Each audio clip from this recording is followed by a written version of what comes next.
YouTube! What the crap's going on? HeirofCarthage here, back on Total War Rome 2, and we're going to jump back into multiplayer, where this time I'm going to play against Horatius, who is Rome, and myself as Carthage. So let's get things started. I brought kind of a weird Carthaginian army here. I don't typically want to bring pikes against Rome, but just wanted to give it a shot, because I wanted the pikes to protect my Libyan peltast. And I was kind of hoping that my opponent would bring mostly Syrian archers, fearing elephants. And he did bring a couple, but he's also brought some levies, which is kind of annoying. I wish it would have all been Syrian archers. And I'll explain why later, because they're more expensive. Basically, I don't need to explain why. They're more expensive, and it means he can bring less infantry. My opponent brings Avocati cohort, which is a smart move. To be honest, Avocati cohort are annoying. I'm not going to tell people not to use them. People who want to be Rome, you should be using them. They're extremely cost-effective. They're basically like a royal peltast for 400 talents less. I mean, it's literally a third the cost of royal peltast. These guys are fantastic. So it's frustrating to me because it takes units like Libyan infantry and makes them worthless because they can just hack through it. And at a much better price point, they can just hack through it. Now my pikes are going to be in pretty rough shape because of what my opponent's done here. My Libyans were meant to hold my opponent on the flank so as to make him think that it was going to be harder to outflank, but they're not going to be able to hold Avocati cohort. I have a numbers advantage in Cav, but not a quality advantage because my opponent has 2 Praetorians. He's protecting them with Vigiles, which to be honest are just crap. So not real worried about the Vigiles, but they can be a nuisance if added to a Cav fight. I'm mainly worried about the main body of Roman infantry, which is 2 Praetorian guard, or 2 Praetorians and 4 Avocati cohort, which is a considerable force. Here's where my Libyan peltasts are going to excel. I can absorb volleys from his Syrian archers with almost no losses. And I'm just going to push forward. My target is the Roman infantry. I could care less about his skirmishers at this point. I want to kill as many Roman infantry as I can with my Libyan peltast. I'll take out some of his Syrian archers here and just start dumping some volleys. Get a couple of these Avocati cohort too. The first few volleys are going to have to be for taking out their hit points. And I'm just going to let the javelins fly and then run behind my pikes. This actually kills a pretty good number of his skirmishers. So I'm going to retreat behind my pikes. My opponent breaks up and immediately goes around my pikemen, which is a good move, but I want you all to see this right here. Look real close. In fact, I'm going to pause it. So outflanking pikes is the standard procedure, and my opponent's correct for doing it. But you can see that what he's done here leaves his all of his skirmishers very vulnerable to a cavalry counterattack right now. So personally, I think what I should have done was push forward some of my pikes right here and here to try and pin these infantry, and it creates a small envelope right here. And at that point, I should have taken my Carthaginian cav and pushed through this. And it would have caused a couple of things. He could have tried to collapse with his Vigiles, but to be honest, if they're not braced, and even if they are, my guys can probably pummel them over and move on through to his skirmishers because they're a very light armor unit. And then his Praetorian cav would have had to either collapse back in to stop me, which would have been good for me, because if they collapse in, then his flank isn't going to be as well protected, so a Carthaginian cav can swing around and get a rear charge while he's trying to deal with my Carthaginian cav in the center. And then that also allows my my peltasts to fire. But let's watch what I do. I don't take advantage of this gap, and my opponent does come in and seal it. Again, sealed with Vigiles, that's not very powerful. I should have been more aggressive with my pikes at this point. Just go ahead and click attack orders, because my Libyans aren't going to last forever. But the reason I didn't click attack orders is because he does have this token infantry here, and he can come at my back. And I just don't want that, and I also don't want his skirmishers having a direct shot to my back. So I go ahead and start throwing peltasts, or javelins, into his Avocati cohort. I don't really have the greatest angles, to be quite honest, and my Libyan infantry are getting chewed up without almost any losses to him. And I'm going to swing around here and try and get a rear charge on these Avocati cohort, who are actually already kind of beat up, probably from this Libyan infantry charging them. Yeah, situation's not going really well for me. My opponent's already broken through one of my units over here, one of my units of Libyan infantry, because again, Avocati cohort can just shred a Libyan infantry. I'll have to collapse my flank. I'll go ahead and charge this Avocati cohort while it's out of formation. try and hold off his Vigiles from engaging in that fight, and then collapse in on his back with this hoplite. So I can kind of hold off for now over here. And again, look, my opponent's center is open. I should have kept one cavalry in reserve.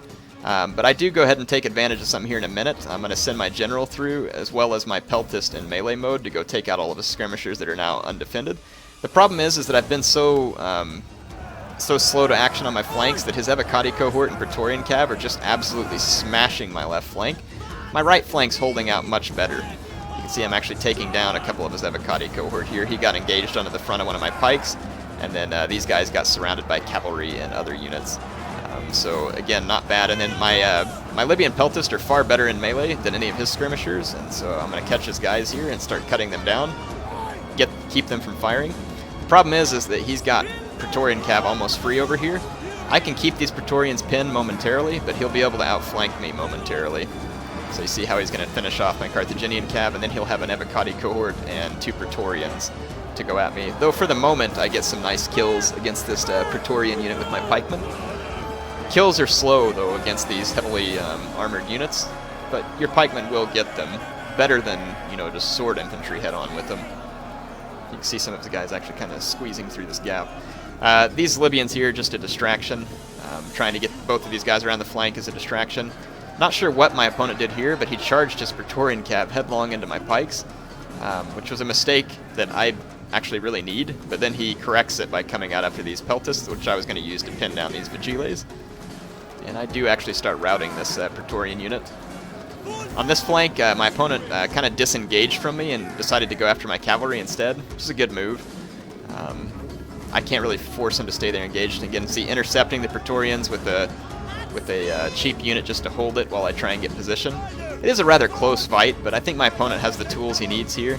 He's got a Praetorian Cav over here that's almost full strength. He's got one here that's got 26 men left. And although I've gotten rid of most of his skirmishers, he still has a few left, and then my general's going to die to his general and bodyguard there. So I'll do my best to continue to outflank my opponent here, or just surround him. But the problem is he can bring in cavalry from behind, so I just have to try and get whatever kills I can. I go ahead and pop the... Actually, I haven't done it yet. There's a special ability for pikes that gives them extra melee defense and a little bit of morale. If I haven't used it, I'm about to, just to try and make my men a little stronger. And honestly, I shouldn't even worry about these Vigiles. The outflanking penalty they give is bad, but their melee attack is also quite bad. I thought these were pikemen, when in fact they're late Libyans, which they'll do fine against Vigiles, but when these other sword units come to bear, it's going to be bad. I can hold off his Vigiles here while I try and just let my pikes fight it out here. Actually, these pikemen do rather well, all things considered. Get 100 and some odd kills. They're going to get outflanked and killed now by these Evocati cohort, but they're doing a great job. And then I can hold off his guys here too. But he does have cavalry again, so the Vigiles would be a worthwhile sacrifice to get his cavalry into my flank. Now the best way to turn pikes around quickly is just to use the J key, which makes them do an about face. Definitely the best way to use pikes to turn around. You can see he gets into the back of my late Libyans here and destroys them. I'm trying to get to his cab with these pikes, and then over here he's going to go straight into these pikemen as well. These pikemen have dealt a swift death to those Vigiles, so not really the most cost-effective kills for him, but hey, it's kills. And it actually ends up being a relatively close fight, all things considered. I did actually get turned around here for a second, trying to kill some of his cav. Now I'm going to, I guess, try and deal it back to these Vigiles. But I only have one unit here, so it's going to get outflanked. I'm just going to let it stand its ground and fight. Some of his units are coming from the front, so I'm just going to have to try and do what I can. Not a whole lot that can be done at this point. But yeah, I'll get to kill some of his Evocati cohort here. And then he tried to charge me with cav. I used the J key and actually got turned around fairly well. But you can see that enough of his Praetorian cav got in close to my men that they're going to go ahead and get some kills. And they're heavily armored enough that my pikes don't instantly massacre them. It takes them a minute to push them back. And while that's happening, he's got other units into their flank. So see, he's able to pull out this Praetorian cav and pull out this one as well. He did take some pretty sturdy losses, but my men are slowly dying. Really admirably, though, they perform here at the end of this fight. Pretty impressed. I guess pikemen aren't completely worthless, but they're pretty hard to use. They're certainly not the units that you want to be left last on the battlefield, because they can't, you know, they can't protect their flank. Of course, no unit can protect its own flank, really. These guys actually did pretty admirably. 183 kills. This unit's doing this, but yeah, right here is where I use the J key. See how they get turned around? And I almost stop it. I was just about a half second late there stopping that Praetorian cav charge. And he's into my men now, which means that their pikes won't be able to be brought to bear, which means that his Praetorian cav will cut my men down with relative ease at this point. So if you use that J key in time, they actually turn around relatively quick. So it ends up being a Pyrrhic victory for the Romans. A fun battle indeed. And if I would have played it a little different, I think it could have gone a lot better for me. Again, if I would have exploited that gap in the center of his lines early, I mean, and I'm sitting here thinking about it, I think about the units that I brought. I brought a unit of Carthaginian hoplites. I should have just brought an Iberian cav rather than that unit of Carthaginian hoplites, and at that point I could have used the Iberian cav to split that gap in the center, and it would have massacred so many of his skirmishers. That's one thing that Iberian cav excels at. It's really good against skirmishers. Low armor, so if they fire at it for very long, they'll kill it, but it is a good unit. So a lot of things I think I could have done there to make that army work better. Overall, it wasn't too terribly bad. I mean, once my Peltas used a lot of their ammo, I got a ton of melee kills on his own skirmishers, which helped get them out of the fight. It's really my Libyan infantry that underperformed, because they were up against Evocati cohort. I mean, not a whole lot I can do with them. Also, my Carthaginian cav, for the most part, underperformed, because I just didn't end up using them too well. Picking up 81 kills on my general was definitely not bad, and again, my pikemen, for the most part, 3 out of the 4 did pretty well. So surprisingly, my pikemen being some of the better performers here. But look at this Praetorian cav from my opponent, doing fantastic. Mopped up a whole bunch of kills. Some of his infantry did pretty good, and then like this one for some reason did pretty poorly. It's probably the one that got surrounded, hit by my cav and then surrounded. But his Praetorians, 116 kills, 123 kills. Hard to say whether that's worth it. When you think about how much a Praetorian cost, it's hard to say whether that's worth it. Now, getting 40 some odd kills with Vigiles, now that's worth it, because these guys are cheap. But yeah, the Evocati cohort is where he's going to get his bang for the buck. Great game to my opponent. Hope you all enjoyed this one. It was a close one. It was a fun game, and I thought this one was good. Interesting lessons learned here. HeirofCarthage, signing off for now.